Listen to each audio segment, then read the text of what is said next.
Hi friends, welcome back to my channel Sahithi వంటిల్లు. ఈరోజు మన వీడియోలో సన్న కాసరకాయలు ఫ్రై చేస్తున్నాను. వీటిని చిన్న కాకరకాయలను కూడా అంటారు. చాలా టేస్టీగా ఉంటుంది, బాగుంటుంది ఫ్రై. ముందుగా మొదటిసారిగా నా ఛానల్ చూస్తున్నవారు ఇప్పుడే నా ఛానల్ సబ్స్క్రైబ్ చేయండి. అలాగే పక్కన ఉన్న బెల్ ఐకాన్ కూడా క్లిక్ చేయండి. అలా చేయడం వల్ల నేను అప్లోడ్ చేసే ఏ వీడియో అయినా మీకు నోటిఫికేషన్ రూపంలో వస్తాయి. ఈ సన్న కాసరకాయలు ఈ సీజన్లో మాత్రమే దొరుకుతాయి. ముఖ్యంగా తెలుగు రాష్ట్రాల్లో ఎక్కువగా దొరుకుతాయి. వీటిని ఫ్రై చేసుకొని తినడం వల్ల మంచి ఆరోగ్య లాభాలు కూడా ఉన్నాయి. ఈ సన్న కాసరకాయలు షుగర్ పేషెంట్స్కి మంచి ఆహారం అంట. దీనికి కాంబినేషన్గా జొన్న రొట్టె కూడా చేస్తున్నానండి. మరి జొన్న రొట్టె కాసరకాయలు ఫ్రై ఎక్సలెంట్గా ఉంటుంది. మీరు తప్పకుండా టేస్ట్ చేయాల్సిందే, అంత బాగుంటాయి ఈ కాసరకాయలు. మరి ఎలా చేయాలో ఇప్పుడు చూద్దామా. వీటిని ఫ్రై చేసుకొని తినడం వల్ల మంచి లాభాలు ఉన్నాయి. షుగర్ పేషెంట్స్ కి ఇది మంచి ఫుడ్ అండి. వీటిని ఒక్కొక్కరు ఒక్కొక్క స్టైల్లో చేస్తారు. మరి మా స్టైల్లో ఒక్కసారి ప్రయత్నించి చూడండి. చాలా పర్ఫెక్ట్ గా టేస్టీగా ఈ ఫ్రై మీరు చేసుకోవచ్చు. ఒక్కసారి ఇలా చేశారంటే ప్రతిసారి ఇలాగే చేసుకొని తింటారు. మార్నింగ్ బ్రేక్ఫాస్ట్ కి ఈ జొన్న రొట్టె కాసరకాయ ఫ్రై చేసుకొని తినండి. దీని రుచి మీరు అస్సలు మర్చిపోరు, అంత బాగుంటుంది. ఈ ఫ్రైని జొన్న రొట్టెతో కలిపి తినేటప్పుడు ఈ కాసరకాయలు పంట కింద పడుతూ ఉంటే అదో మజాగా ఉంటుంది. మరెందుకు ఆలస్యం, వీటిని ఎలా చేయాలో చూద్దాం పదండి. ఈ వర్షాకాల సీజన్ లో తెలుగు రాష్ట్రాల్లో మరీ ముఖ్యంగా మన రాయలసీమ ప్రాంతంలో ఈ సన్న కాసరకాయలు ఎక్కువగా పండుతాయి. వర్షాలు పడిన తర్వాత నల్లరేగడి నేలల్లో ఈ కాసరకాయలు కాస్తాయి. ఫస్ట్ మనము ఈ సన్న కాసరకాయల తోకలను రెండు వైపులా కత్తిరించుకోవాలి. ఇదిగో ఇలా నేను తోకలను కత్తిరిస్తున్నాను, చూడండి. ఇవి చూడ్డానికి చాలా సన్నగా ముద్దుగా ఉంటాయండి. ఎంత బాగున్నాయో కదా ఇవి. సీజనల్ వెజిటేబుల్స్ మనం ఖచ్చితంగా తీసుకోవాలండి. ఈ కాసరకాయలు ఈ సీజన్లో తప్ప మరి ఎప్పుడు దొరకవు. తోకలన్నీ కత్తిరించుకున్నాక వీటిని ఉప్పు నీళ్ళలో వేసి శుభ్రంగా కడుక్కోవాలి. ఈ విధంగా కడగడం వల్ల మట్టి ఏదైనా ఉన్నా వెళ్ళిపోతుంది. కడిగిన తర్వాత ప్లేట్లో తీసుకొని పక్కకు పెట్టండి. ఇప్పుడు స్టవ్ మీద పెనం పెట్టి పెనం వేడయ్యాక కాసరకాయలను పెనం మీద వేయండి. మంటను హై ఫ్లేమ్ లో పెట్టుకొని ఫ్రై చేద్దామండి. దీనికేమి ఎక్కువ సమయం అవసరం లేదు, 4-5 నిమిషాలు సరిపోతుంది.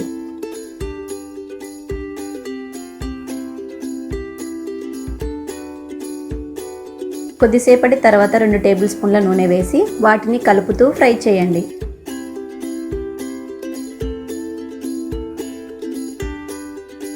అయితే మరి ఓవర్గా ఫ్రై చేయొద్దండి. అలా చేసినట్లయితే ఇవన్నీ పగిలిపోతాయి.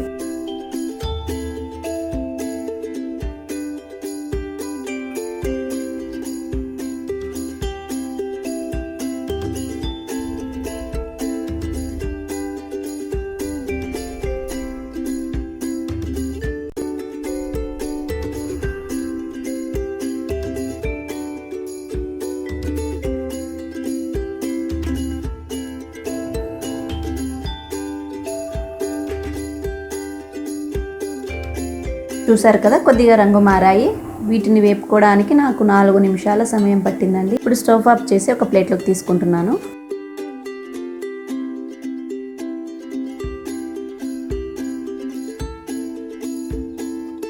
తర్వాత దీనికి మసాలా ప్రిపేర్ చేద్దాం. ఒక మిక్సీ జార్లో 2 టేబుల్ స్పూన్ల ఎండు కొబ్బరి, 10 వెల్లుల్లి రెబ్బలు, ముక్కలుగా తరిగిన ఒక ఉల్లిపాయ వేసి ఫైన్గా పేస్ట్ చేసుకుందాం.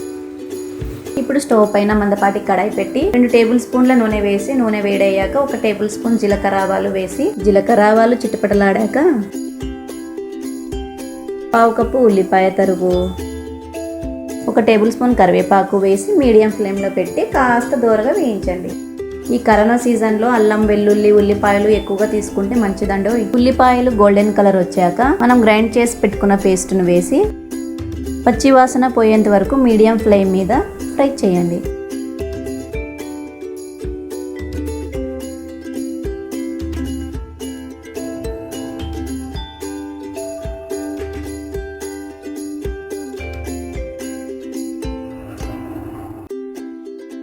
ఇప్పుడు తరిగిన 1 టమాటో,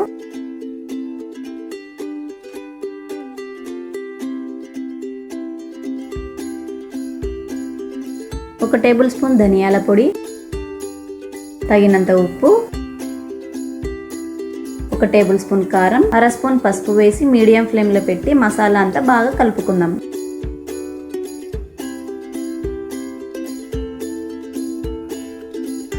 మసాలా అంతా దగ్గర పడ్డాక మనం వేయించి పెట్టుకున్న కాసరకాయల్ని ఇందులో వేద్దాం. ఒకసారి బాగా కలిపి మూత పెట్టి కొన్ని నిమిషాల పాటు కుక్ చేద్దాం.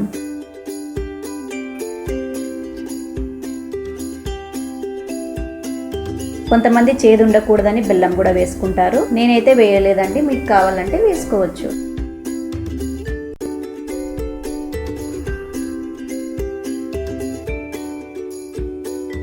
ఇప్పుడు మూత తీసి ఒకసారి బాగా కలపండి. మా ఇంట్లో వీటిని వారానికి 2 సార్లు ఖచ్చితంగా చేసుకుంటామండి. మా వారికి ఇవి చాలా చాలా ఇష్టం అండి. అందుకే వారానికి 2-3 సార్లు తెస్తూ ఉంటాడు. అయితే ఇవి కాస్ట్ కొంచెం ఎక్కువేనండి. 1 కేజీకి 50 రూపీస్ తీసుకున్నారంట అండి. ఒకప్పుడు అయితే ఇవి సేర్ల ప్రకారం వేసేవారు, ఇప్పుడు అన్ని కిలోస్ ప్రకారమే ఇస్తున్నారండి. ఇప్పుడు కర్రీ రెడీ అయిపోయింది, స్టవ్ ఆఫ్ చేసుకుందాము. ఇప్పుడు దీనికి పర్ఫెక్ట్ కాంబినేషన్ జొన్న రొట్టెని చేస్తున్నానండి. గిన్నెలో 1.5 కప్పుల జొన్న పిండి వేసుకొని కొద్ది కొద్దిగా నీళ్లు పోస్తూ బాగా కలుపుకుందాం. కొంతమంది వేడి నీళ్లు కూడా వేసుకుంటారు, నేను చల్లు నీళ్ళే వాడాను. మీరు మొదటిసారిగా జొన్న రొట్టె చేస్తున్నట్లయితే వేడి నీళ్లు పోసుకొని కలుపుకోండి.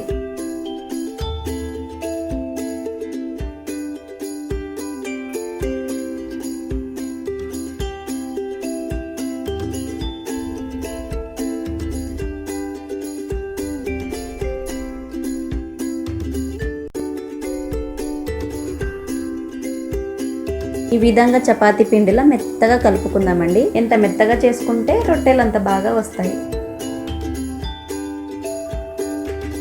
ఇప్పుడు వీటిని చిన్న చిన్న భాగాలుగా చేద్దాం. నేను తీసుకున్న పిండికి 6 రొట్టెలు అయ్యాయండి.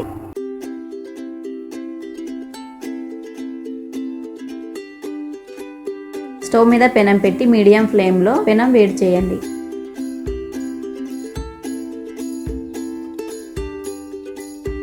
ఇప్పుడు పిండిని చేత్తో ఇలా చేస్తూ బాల్లా రోల్ చేసుకోండి.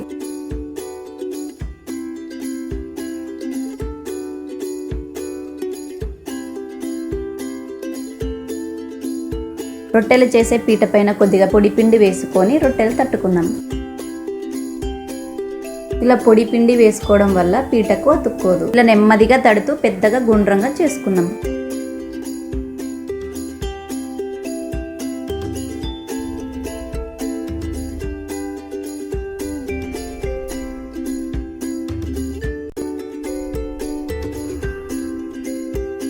చూసారా, పెద్దగా గుండ్రంగా ఉంది. ఇలా చేతిలోకి తిరిగేసుకొని నెమ్మదిగా పెనం పైన వేసుకుందాం. ఫస్ట్ టైం చేస్తున్న వారు పెద్దగా రాకపోయినా పర్వాలేదండి, చిన్న చిన్నగా చేస్తూ రొట్టెలు చేసుకోండి. ఇప్పుడు ఒక కాటన్ క్లాత్ ని నీళ్ళలో ముంచి తడిని ఇలా రొట్టె పైన స్ప్రెడ్ చేయండి. ఇదిగో ఇలా రొట్టెకంతా తడిని తగిలించండి. ఇలా చేయడం వల్ల రొట్టెలు బాగా కాలుతాయి. అయితే స్టవ్ ని మీడియం ఫ్లేమ్ లోనే పెట్టుకోండి, హై ఫ్లేమ్ లో అస్సలు పెట్టొద్దండి. ఇప్పుడు అట్ల కాడతో నెమ్మదిగా ఫ్లిప్ చేద్దాం. 2 వైపులా ఇలా తిరిగేస్తూ రొట్టెలు మాడకుండా చేసుకోవాలి.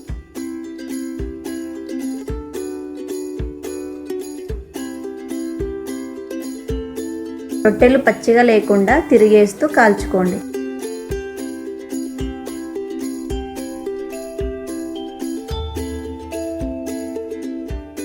ఇంకంతేనండి, రొట్టెలు చేయడం ఇంతటితో అయిపోయింది.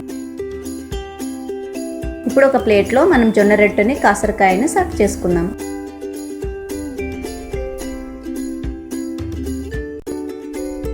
చూశారు కదా కాసరకాయ ఫ్రై ఎంత బాగా వచ్చిందో.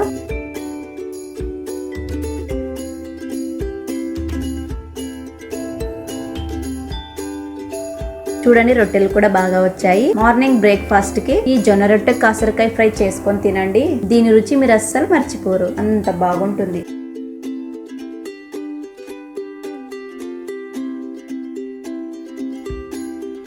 పల్లెల్లో అయితే పొలాల్లో ఫ్రీగా దొరుకుతాయి కాబట్టి ప్రతిరోజు వీటిని తింటూ ఉంటారు. అలా అని మరి ఎక్కువగా తింటే మంచిది కాదండో, ఏదైనా లిమిట్ గానే తినాలి.